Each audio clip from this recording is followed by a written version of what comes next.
Hi friends, good morning. அடுத்த video 166 old question paper. இதை ஒரு மாடல் எக்ஸாமாக தான் நம்ம பார்க்க போகிறோம். ஒரு செல்ஃப் அசஸ்மெண்ட்டாக நீங்கள் பண்ணி பார்த்துக்கலாம். உங்களோட ஸ்டேட்டஸ் என்னன்னு இதில் தெரிஞ்சிடும். ஒரு 20 கொஷின் பார்க்க போகிறோம். அந்த 20ல் குறைஞ்சது நீங்கள் ஒரு 15 கொஷினாவது பண்ணிங்க அப்படின்னா ரொம்ப நல்லா பண்ணியிருக்கீங்க அப்படின்னு அர்த்தம். ரொம்ப நல்லா படிச்சிருக்கீங்கன்னு அர்த்தம். இல்லைனா இன்னும் நிறையா படிக்கணும் அப்படின்னு நினச்சிக்கோங்க. கிட்டத்தட்ட நம்மளே 165 வீடியோ போட்டிருக்கோம் ஓல்டு கொஷின் பேப்பருக்குன்னு. ஒவ்வொன்றிலையும் 10 கொஷின்னாலும் உங்களுக்கு எங்கேயோ 1600 கொஷின்ஸ்க்கு மேலே போயிடுச்சு. ஆனால் 10 கொஷின்லாம் நம்ம போடல, 20 கொஷின்ஸ்க்கு மேலே தான் நம்ம ஒவ்வொன்றிலையும் போட்டிருக்கோம். ஸோ அதை பார்த்துக்கோங்க. இதை தவிர கோல்டன் பாயிண்ட்ஸ்ன்னு நான் போட்டிருக்கேன். அது நான் எக்ஸாமுக்கு ப்ரிப்பேர் பண்ணும்போது நோட்ஸ் எடுத்த பாயிண்ட்ஸு எல்லாமே இம்பார்ட்டண்ட் பாயிண்ட்ஸு, யாருக்கும் தெரியாத பாயிண்ட்ஸு. ஸோ அதுவும் உங்களுக்கு ஹெல்ப்ஃபுல்லாக இருக்கும். கோல்டன் பாயிண்ட்ஸும் ஓல்டு கொஷின் பேப்பரையும் பார்த்துட்டு அதுக்கப்புறமா நீங்கள் மற்றதுக்கு போங்க. உங்களுக்கு கண்டிப்பாக ஹெல்ப்ஃபுல்லாக இருக்கும். ஃபஸ்ட் டைம் பார்க்குறவங்க மறக்காமல் சப்ஸ்கிரைப் பண்ணிவிடுங்க. வீடியோலாம் ஹெல்ப்ஃபுல்லாக இருக்கா அப்படின்ட்டு மறக்காமல் கமெண்ட் செக்ஷனில் சொல்லுங்கள். ஹெல்ப்ஃபுல்லாக இருந்துச்சுன்னா மறக்காமல் லைக் பண்ணிவிடுங்க, உங்கள் ஃப்ரெண்ட்ஸுக்கு ஷேர் பண்ணுங்கள். ஸோ இந்த மாதிரியே மாடல் எக்ஸாமாக செல்ஃப் அசஸ்மெண்ட்டாக போடலாமா, இல்லை ஓல்டு கொஷின் பேப்பராக கொஷின் அண்ட் ஆன்சராக போடலாமா அப்படிங்கிறதையும் சொல்லிவிடுங்க. ஸோ ஃபஸ்ட்டு கொஷினு கிளியராக இல்லைன்னு சொல்கிறீங்க. ஆக்சுவலி இந்த கொஷின் பேப்பரே இப்படி தான் இருக்குது. அதனால தான் நம்ம படிச்சிடுறோம். ஸோ படிச்சிடுறதுனால உங்களுக்கு ஒன்றும் ப்ராப்ளம் இருக்காது. கொஞ்சம் கோரிலேட் பண்ணி படிச்சுக்கோங்க. ஃபஸ்ட்டு கொஷினு ஆன்சர் உங்களுக்கு கடைசியில் சொல்கிறேன். ஒரு நோட் அண்ட் பென் எடுத்து ஆன்சரை நோட் பண்ணி வச்சுக்கோங்க. ஸோ எத்தனை வருது அப்படின்னு நம்மளோட கமெண்ட் செக்ஷனில் சொல்லுங்கள். A clinic nurse is caring for the patient with the suspected diagnosis of gestational hypertension. The nurse assesses the patient expecting to note which set of findings if gestational diabetes is present. So gestational hypertension இருக்குது, ஆனால் அவங்களுக்கு gestational diabetes இருக்குது அப்படின்னா என்னென்ன சிம்டம்ஸ்லாம் இருக்கும்? Oedema, ketonuria, obesity, edema, tachycardia, ketonuria, glycosuria, hypertension, obesity. அடுத்தது பார்த்தீங்கன்னா elevated blood pressure, proteinuria. So இதான் question.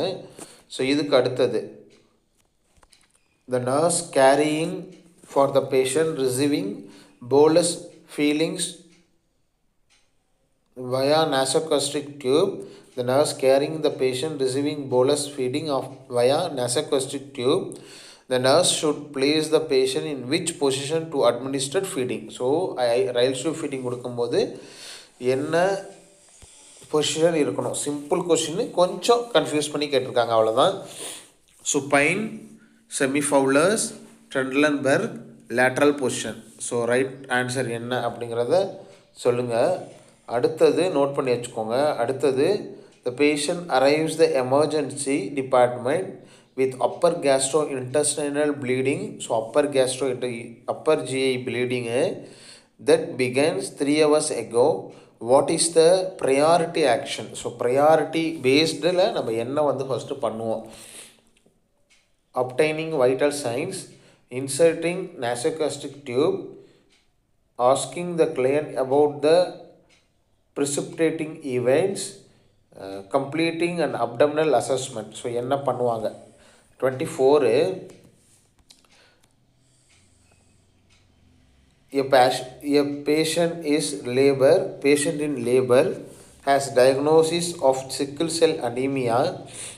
Which action will be the nurse take to assist in preventing the client from experiencing a sickling cell crisis during the labor? So பேஷண்ட்க்கு sickle cell anaemia இருக்குது, அவங்க லேபரில் இருக்காங்க, அவங்களுக்கு அந்த சிக்கிள் செல் crisis அப்படின்னு ஒரு condition இருக்குது. அது வராமல் இருக்கணும்னா என்ன செய்வாங்க நர்ஸ் அப்படின்னா, being reassuring, administering oxygen, administering antibiotic. அடுத்தது மெயின்டைனிங் ஏசெப்சிஸ். ஸோ என்ன பண்ணணும்? Then question number 25, Narcotic Drugs and Psychotropic Substances Act. So NDPSA note பண்ணிக்கோங்க. NDPSAன்னு கேட்டுருவாங்க sometimes. Narcotic Drug and Psychotropic Substances Act was passed in the year of எப்போ? 1982, 1985, 1995, Then 2000. Right answer என்ன அப்படிங்கிறத note பண்ணி வச்சுக்கோங்க. Then question number 26. What is the most effective way to prevent contraction of the HIV virus? Contraction of the contact ஆகிறது தான் இதை கொடுத்துருக்காங்க. What is the most effective way to prevent contraction of the HIV virus? Spray everything with 10% bleaching solution before you touch it. Always wear a condom. Never share needles with the people you don't know. Always practice universal precautions and good hand washing. So right answer என்ன note பண்ணி வச்சுக்கோங்க.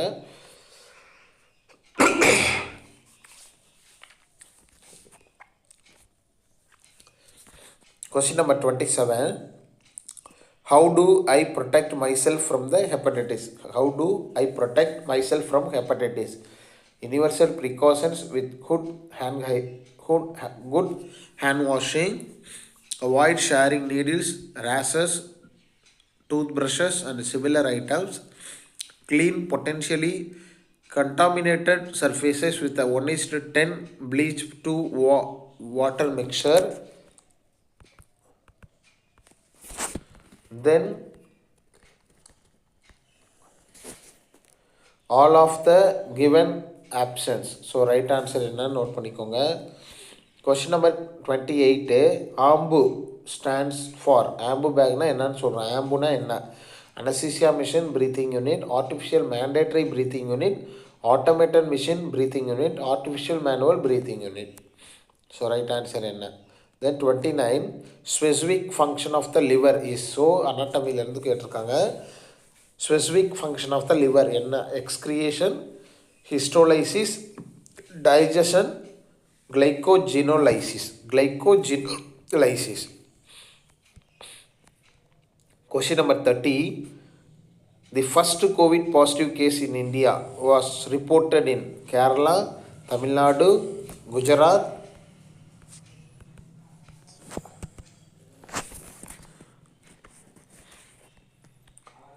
Maharashtra. So right answer என்ன note பண்ணிக்கோங்க. Question number 31. The kidney are located in the dash space. Pelvic cavity. Kidney எங்கே இருக்குது? Pelvic cavity, peritoneal cavity, abdominal cavity, retroperitoneal cavity. எது? Then question number 32. How often is mouth care given to the patient who is unconscious? அன்கான்சியஸாக இருக்கவங்க எவ்வளோ ஆஃபனாக வந்து மவுத் care கொடுக்கணும். Very basic question, ஆனால் கஷ்டமாக இருக்கும்.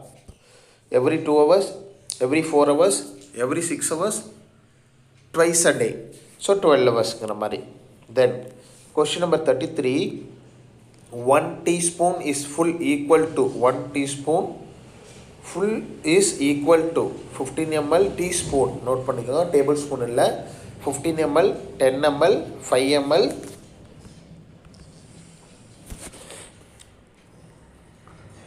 then 20 ml. So right answer என்ன note பண்ணிக்கோங்க. அடுத்தது 34. A patient receiving total parenteral nutrition TPN via the CVP, அதாவது central venous catheter CVC, is scheduled to receive a intravenous antibiotic. Which intervention should the nurse implement before administering antibiotic? Antibiotic கொடுக்கறதுக்கு முன்னாடி டிபிஎன் போயிட்டுருக்கு, central Venus கத்தீட்ரலில் போயிட்டுருக்குன்னா என்ன பண்ணணும் அப்படிங்கிறதான் question. Turn off the TPN for the 30 minutes. Ensure separate IV access route. Flush the CVC with normal saline. Check the compatibility with the TPN. So right answer என்ன அப்படின்னு note பண்ணிக்கோங்க. ஒரு சில இதிலலாம் answer தெரிஞ்சுன்னா தயவுசெய்து அதில் வந்து நீங்கள் வந்து கான்சன்ட்ரேட் பண்ணாதீங்க. ஆன்சர் என்னன்னு சொல்லுங்கள். Then the abbreviation of the AC used in the prescription means. ஏசியை வந்து என்னன்னு சொல்கிறேன் இன் ப்ரிஸ்கிரிப்ஷனில்? After meals, before meals, at night, at evening. Note பண்ணிக்கோங்க. Question number 36. Tiny air sacs in the lungs are called bronchus, bronchioles, alveoli,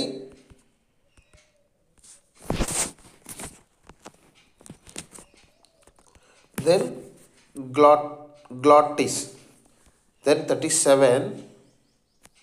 Digoxin should be administered if heart rate. digoxin should be administered if heart rate எவ்வளோ இருந்தால் less than 60 beat per minute, more than 60 beat per minute, less than 80, more than 80 எவ்வளோ இருந்தால் administer பண்ணணும். Then question number 38, the nurse assists the primary health provider with the removal of the chest tube. During the procedure, the nurse instructs the client to perform which action? So, chest tube remove பண்ணும்போது என்ன பேஷண்ட்டை நம்ம instruction கொடுக்கணும், என்ன action பண்ண சொல்லணும்? Inhale, breathe normally, breath out forcefully, take deep breath and hold it. Question number 39, the nurse assesses the water seal chamber of the closed chest drainage system. The nurse assesses the water seal chamber, a closed chest drainage system, அதாவது அந்த closed chest drainage system water seal chamber வந்து assess பண்ணுறாங்க. and notes fluctuation in the chamber. So ஃப்ளக்சுவேஷனை வந்து அந்த ஃப்ளக்சுவேஷனை வந்து check பண்ணுறாங்க. what intervention should the nurse implement? So unkinking for air leak, assess the air leak, documenting the lung has re-expanded. So இதுக்கு right answer என்ன வரும்ன்ட்டு பண்ணி வச்சுக்கோங்க. Answer எல்லாத்தையும் சொல்கிறேன். இப்போது ஆன்சரை ஸ்டார்ட் பண்ணிடலாம். ஆன்சர்ஸ் பார்த்துடலாம். ஸோ இதெல்லாம் நம்ம ஆல்ரெடி பார்த்த கொஷின்ஸு, வேணும்னா ஒரு டைம் பார்த்துக்கோங்க. கிளியராக தான் இருக்குது. ஸோ இதை ஒரு தடவை பார்த்துக்கோங்க, வேணுங்கிறவங்க பார்த்துக்கோங்க. ஸோ 4, 5, ஸோ நம்ம வந்து 20 வரைக்கும் ஆன்சர் பார்த்துட்டோம். ஸோ இதுக்கப்புறம் ஆன்சர்ஸ் 21லேருந்து பார்ப்போம். ஸ்லோவாக வச்சு நீங்கள் பார்த்தீங்க என்னென்னா பாஸ் பண்ணி வச்சு பார்த்தீங்க அப்படின்னா உங்களுக்கு ஹெல்ப்ஃபுல்லாக இருக்கும். ஸோ 21லேருந்து நம்ம வந்து ஆன்சர் பார்க்கலாம். 21, ஸோ 21க்கு என்ன ஆன்சர்? ஸோ 21 வந்தாச்சு. 21, the clinic nurse carrying the patient with suspected diagnosis of gestational hypertension, the nurse assess the patient expecting to the note which set of findings if gestational diabetes present. அப்படின்னா என்ன இருக்கும் அப்படின்னா elevated blood pressure with proteinuria இருக்கும். So இதுதான் வந்து gestational diabetes. The clinic nurse carrying the patient with the suspected diagnosis of the gestational hypertension, nurse assess the patient expecting the note which set of finding if the gestational diabetes is present. So இதில் வந்து gestational diabetes அப்படின்னு சொல்லியிருக்காங்க. But actually முன்னாடி கொடுத்தது gestational hyper tension. So இதுக்கு right answer வந்து இதுதான் கொடுத்துருக்காங்க, நோட் பண்ணிக்கோங்க. ஏதாவது இதில் கரெக்ஷன் இருந்ததுன்னா நீங்கள் சொல்லலாம். ஸோ கொஞ்சம் கன்ஃபியூஸ் பண்ணியிருக்காங்க. Question number 22, nurse caring the receiving bolus dose. So NG tube feeding கொடுக்கும்போது என்ன பொசிஷனில் இருக்கணும்னா செமி ஃபவுலர்ஸ் பொசிஷனில் இருக்கணும். Right answer semi Fowler position. Note பண்ணி வச்சுருக்கீங்களான்னு சொல்லுங்கள். 23, ஸோ ஃபஸ்ட்டு கொஸ்டின் மட்டும் கொஞ்சம் கன்ஃபியூஸ்டாக இருக்குது. ஒரு சில கொஷின் எப்போதுமே ஒரு சில கொஷின் வந்து கன்ஃபியூஸ்டாக இருக்கும், அவங்களே தப்பு பண்ணி வச்சுருப்பாங்க. ஸோ 23க்கு ஆப்டைனிங் வைட்டல் சைன்ஸ். இமீடியட்டாக நம்ம என்ன பண்ணோம் அப்படின்னா எமர்ஜென்சி டிபார்ட்மெண்ட்டில் ஜிஐ ப்ளீடாக வராங்க அப்படின்னா 3 ஹவர்ஸ்க்கு முன்னாடி தான் அவங்களுக்கு ப்ளீடிங் ஆகிருக்கு. அப்போ வந்து என்ன பண்ணணும்னா ப்ரையாரிட்டியாக வந்து வைட்டல் சைன்ஸ் தான் செக் பண்ணோம். ஸோ அதை பேஸ் பண்ணி தான் நம்ம வந்து ஆக்ஷன் பண்ண போகிறோம். அதனால் வைட்டல் சைன்ஸ் செக் பண்ணணும். 24க்கு patient is labour has diagnosis of sickle cell anemia. So anaemia இருக்குது, சிக்கிள் செல் அனீமியா இருக்குது. சிக்கிள் செல் கிரைசிஸை வந்து நம்ம ப்ரிவென்ட் பண்ணணும்னா என்ன பண்ணணும்னா அட்மினிஸ்ட்ரிங் ஆக்சிஜன் வைக்கணும். இன்கேஸ் அவங்க ஐவி ஃப்ளூயிட் அட்மினிஸ்ட்ரேஷன் கொடுத்துருந்தாங்கன்னா அதையும் ப்ரையாரிட்டியாக நம்ம வந்து பண்ணலாம். நோட் பண்ணிக்கோங்க. கொஸ்டின் நம்பர் 25, நார்கோட்டிக் ஆக்ட், அதாவது நார்கோட்டிக் ட்ரக் அண்ட் சைக்கோட்ரோபிக் சப்ஸ்டன்சஸோட ஆக்ட் வந்து எப்போ வந்துச்சுன்னா 1985, 1985. Question number 26, most effective way of prevent contraction of the HIV virus. அதுக்கு வந்து always wear the condom. So அதுதான் right answer, always wear the condom. So what is the most effective way to prevent the contraction of the HIV virusனா always wear the condom. அதுதான் right answer. Then 27, how do I protect myself from the hepatitis? So அதுக்கு right answer all of the given option. So என்னென்னா universal precaution, good hand hygiene, அதாவது washing, avoid sharing needles, razors and tooth brushes, similar item, clean the potentially contaminated surfaces with 1:10 bleach water mixer அப்படிங்கிறது கொடுத்துருக்காங்க. எல்லாமே கரெக்டான answer. 28க்கு right answer artificial manual breathing unit. So right answer வந்து artificial manual breathing unit. So அது வந்து D தான் right answer. 29க்கு right answer specific function of the liver வந்து என்ன கிளைகோஜினோலைசிஸ். கொஷின் ஆன்சர் வந்து 4. தென் 30க்கு ரைட் ஆன்சர் வந்து பார்த்திங்கன்னா உங்களுக்கு கேரளா. ரைட் ஆன்சர் கேரளா வந்து ஏ. தென் கொஷின் நம்பர் 31க்கு ரைட் ஆன்சர் கிட்னி லொக்கேட்டட் இந்த எங்கன்னா ரிட்ரோபெரிட்டோனியல் டி.